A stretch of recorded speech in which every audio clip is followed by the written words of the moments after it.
Assalamualaikum warahmatullahi wabarakatuh. Selamat malam, salam sejahtera untuk semuanya.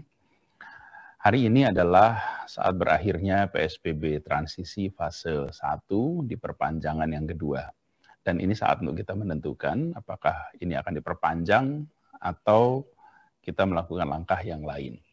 Data-data menunjukkan bahwa ada kenaikan penyebaran kasus di Jakarta dan kondisinya belum mengalami perbaikan. Dari 2 minggu yang lalu sampai dengan sekarang bisa dibilang kondisinya relatif sama. Nah, kondisi ini kita bisa ketahui dengan akurat karena Jakarta agresif dalam melakukan testing, tracing, dan juga treatment. Ini 3T yang kita selalu pegang, namanya testing, tracing, treatment. Dalam 1 pekan terakhir ini saja, kita melakukan tes terhadap 43.316 orang. Dan itu artinya 4 kali lipat dari standar yang ditetapkan oleh WHO untuk wilayah seukuran Jakarta ini. Jadi dalam 1 pekan terakhir ini, angka positivity rate kita adalah 6,5%. Positivity rate itu artinya prosentase positif dari semua yang dites. Nah, ini masih di atas standar ideal WHO, yaitu maksimal 5%. Jadi maksimalnya 5% dan kita adalah 6,5%. Walaupun kita masih di bawah angka nasional, di mana positivity rate nasional dalam 1 pekan terakhir ini adalah 13,6%. Nah, angka positivity rate di Jakarta insya Allah kredibel, bisa dipercaya. Kenapa? Karena jumlah testingnya cukup. Kalau jumlah testingnya tidak cukup, maka kita tidak bisa mengetahui seberapa menyebar, seberapa parah, seberapa kondisi sebuah wilayah. Nah, Jakarta kita tahu angkanya adalah 6,5%, dan itu karena kita bisa melakukan testing yang cukup banyak. Nah, testing ini terus agresif, dan kita akan lakukan untuk mencari kasus-kasus baru. Hari ini saja, lebih dari 80% spesimen tes di DKI adalah untuk menemukan kasus baru. Sisanya pengulangan. Jadi, sumber daya yang kita miliki, kita gunakan bukan untuk ngetes ulang, tapi dipakai untuk mencari kasus baru. Tujuannya adalah keselamatan warga.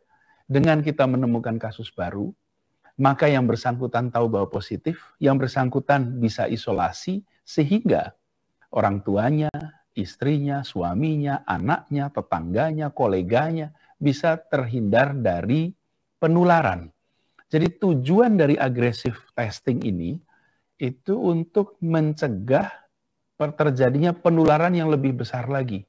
Bila kita tidak melakukan itu, bila kita mengurangi angka tesnya, mungkin angka positif Jakarta akan kelihatan rendah. Di atas kertas kita akan kelihatan, oh seperti aman.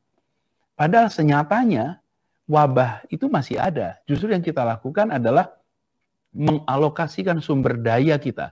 Itu tadi dari 100% kegiatan testing, justru 80% lebih dipakai untuk kasus baru, untuk menemukan yang baru. Dan ini juga sejalan dengan ketetapan bahwa ketika ditemukan kasus positif, maka tidak perlu diuji 2 kali. Cukup diuji 1 kali, sesudah itu setelah lewat masa inkubasi, maka mereka bisa kembali ke rumah masing-masing. Nah, melihat kondisi ini, bahwa positivity rate kita di atas atau masih 6,5%, kemudian angka R kita juga, RT kita itu masih sekitar 1.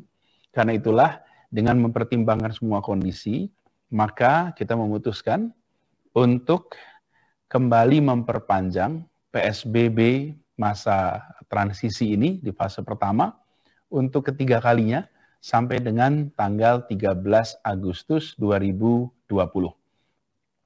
Dengan perpanjangan PSBB masa transisi fase 1 ini, artinya kegiatan yang selama ini berlangsung harus terus mengikuti protokol kesehatan yang ada. Pemprov DKI bersama dengan kepolisian, dengan TNI akan terus melakukan pemeriksaan, akan terus melakukan pendisiplinan, Dan langkah-langkah tegas akan terus dikerjakan oleh Pemprov DKI Jakarta. Dan kita mengetahui, pertama, dalam 2 minggu terakhir ini, klaster perkantoran menjadi salah satu tempat utama bermunculannya kasus-kasus baru. Saya ingatkan kepada semua dunia usaha dan kegiatan usaha apapun boleh berkegiatan bila separuh kapasitas, menerapkan protokol kesehatan, kemudian menerapkan shift secara bergantian. Jadi ada jeda dalam bekerja. Pemprov DKI juga akan terus mengetatkan pengawasan kepada setiap usaha dan aktivitas publik di Jakarta ini. Kami akan umumkan secara resmi di situs kita tentang pelanggaran usaha yang terjadi dan penindakannya.